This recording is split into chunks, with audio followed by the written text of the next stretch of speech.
Um lugar onde o passado milenar e o futuro tecnológico colidem todos os dias.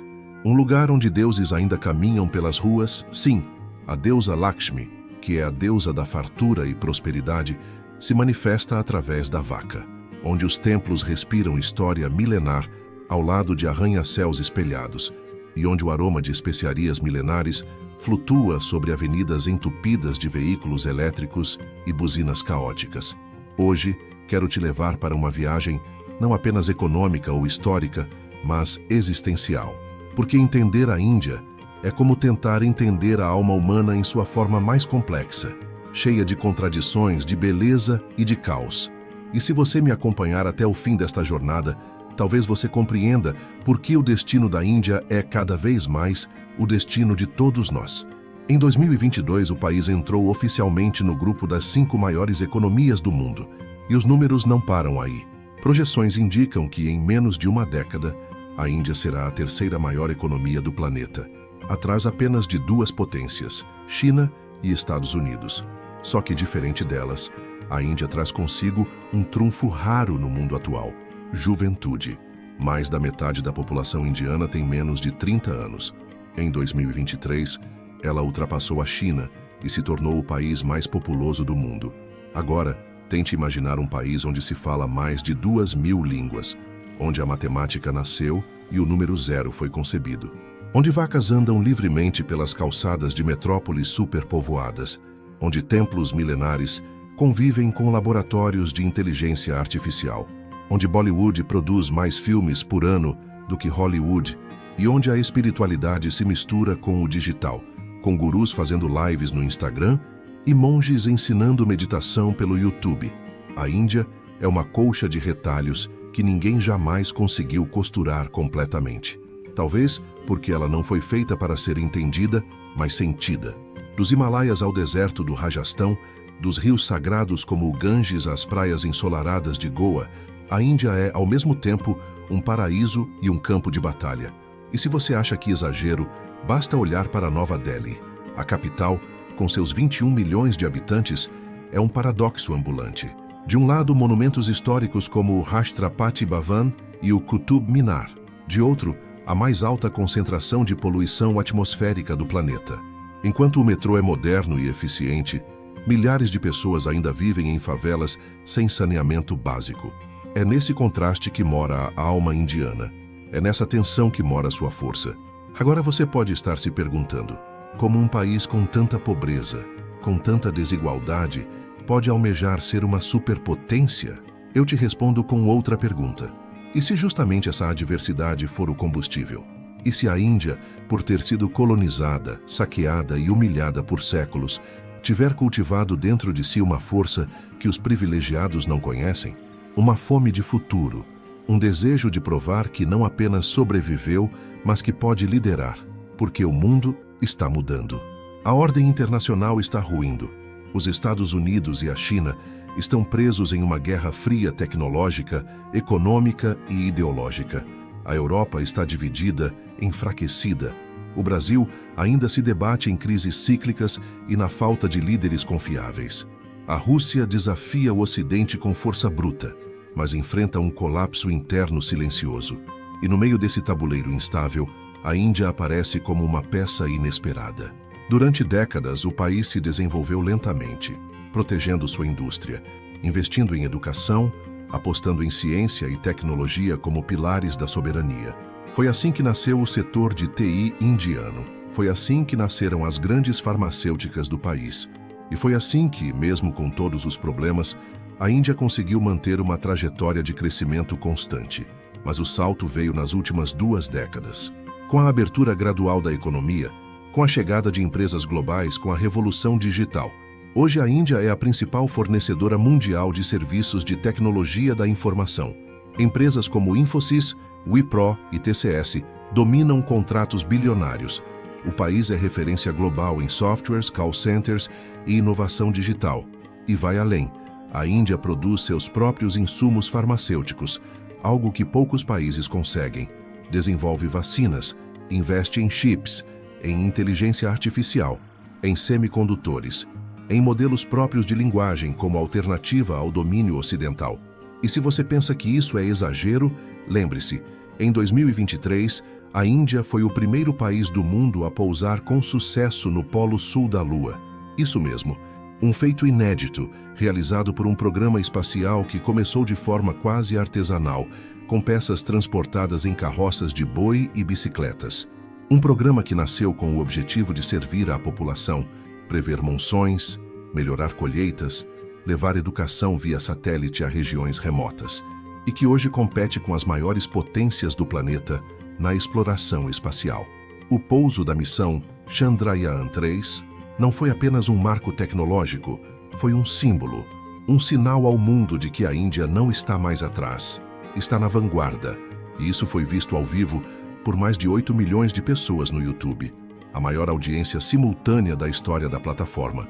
Mas não se engane com a euforia. A Índia ainda é profundamente desigual. Ainda tem pobreza, saneamento precário, cidades sufocadas pela poluição e uma burocracia que trava sonhos. O desemprego entre jovens é alto, a participação feminina na força de trabalho é baixíssima. E o sistema de castas, embora ilegal desde 1950, ainda define destinos, especialmente nas áreas rurais. Além disso, a Índia moderna carrega as cicatrizes profundas da colonização britânica. Foram séculos de expoliação sistemática, recursos drenados, estruturas destruídas, milhões de mortos pela fome imposta por políticas imperiais. Essa dor moldou a identidade nacional e também moldou a forma como a Índia encara o desenvolvimento, com desconfiança, mas também com urgência. Após a independência, liderada por Gandhi, Nehru e Ambedkar, a Índia tentou algo inédito: unir democracia de massas com pluralismo cultural e desenvolvimento estatal. Um projeto grandioso, audacioso e cheio de falhas, mas ainda assim manteve-se de pé. E o fato de ser a maior democracia do mundo, mesmo com todos os seus problemas, é um feito que poucos valorizam. Enquanto vizinhos mergulhavam em autoritarismo, golpes, guerras civis e estados falidos, a Índia continuou realizando eleições. Centenas de milhões de votos, em dezenas de línguas com centenas de partidos. Um caos? Sim, mas um caos funcional. Porém, o governo de Narendra Modi, popular, carismático e autoritário, vem tensionando os limites da liberdade religiosa, da liberdade de imprensa e da pluralidade étnica e religiosa que sempre foram marca da Índia. Há uma tentativa clara de redefinir a identidade nacional com base na religião hindu, o que ameaça um dos maiores trunfos do país, sua diversidade. Pois a Índia não é uma invenção recente, não é um país recém-construído em cima de um projeto político moderno. É uma civilização milenar, com camadas de sabedoria, misticismo, trauma, orgulho e contradição. É o berço de grandes sistemas filosóficos, como o hinduísmo, o budismo, o jainismo. É a terra dos Vedas, dos Upanishads, do Mahabharata, da yoga e da meditação. Não há um conceito de alma do mundo que não passe por ela. Mas será que o Ocidente está preparado para aceitar a Índia como ela é? Porque veja, a relação com o Ocidente é ambígua. Os Estados Unidos e a Europa querem a Índia como aliada estratégica para conter a China, para equilibrar a Ásia, para garantir cadeias de suprimento mais seguras. Mas querem também impor seus valores: direitos humanos, democracia liberal, meio ambiente. E aqui, a Índia responde com frieza: nós temos nossa história, nossos ritmos, nossos dilemas. Essa tensão ficou clara quando a Índia se recusou a condenar a Rússia pela invasão da Ucrânia. Manteve relações comerciais com Moscou, comprou petróleo com desconto e justificou dizendo: vocês fazem guerras há séculos, agora é nossa vez de decidir nossos aliados. Não vamos ser arrastados por suas crises.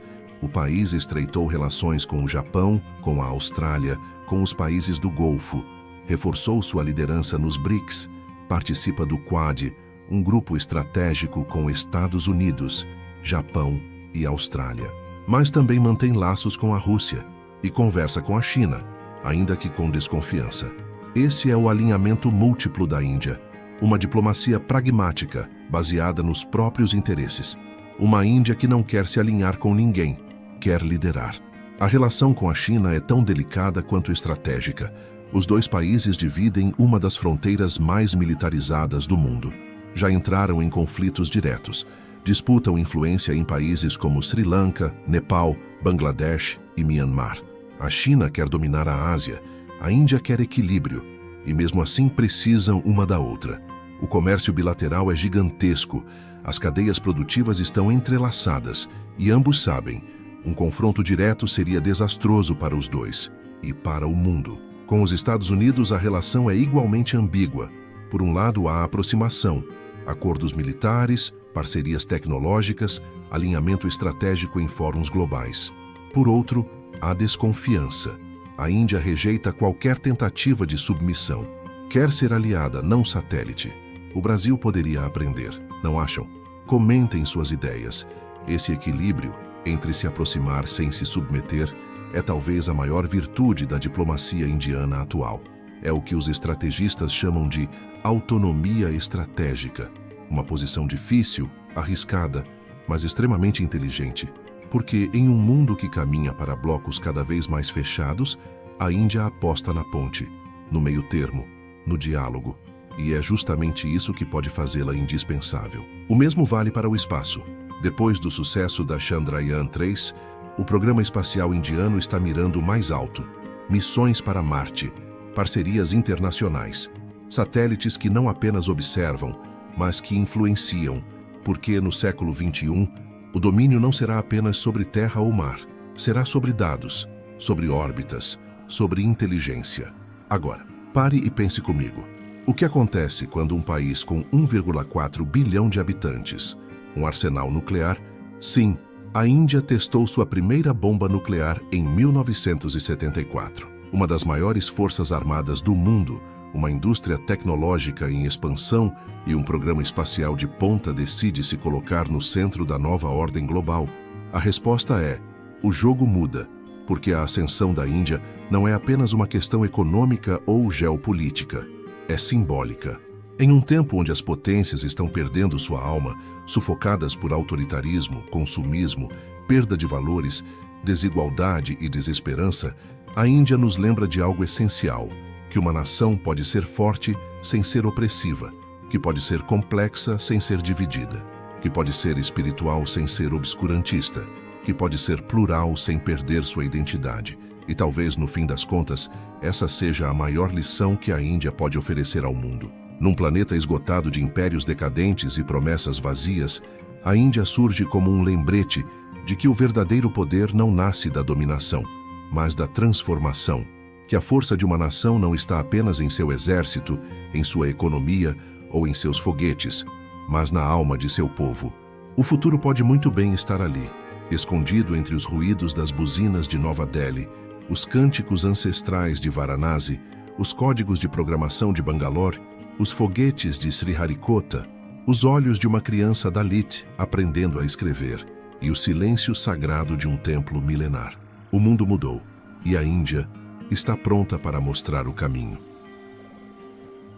Parabéns por ter assistido até o final. Eu sou Gabriel Sorrentino, economista e especialista em dinâmicas geoeconômicas.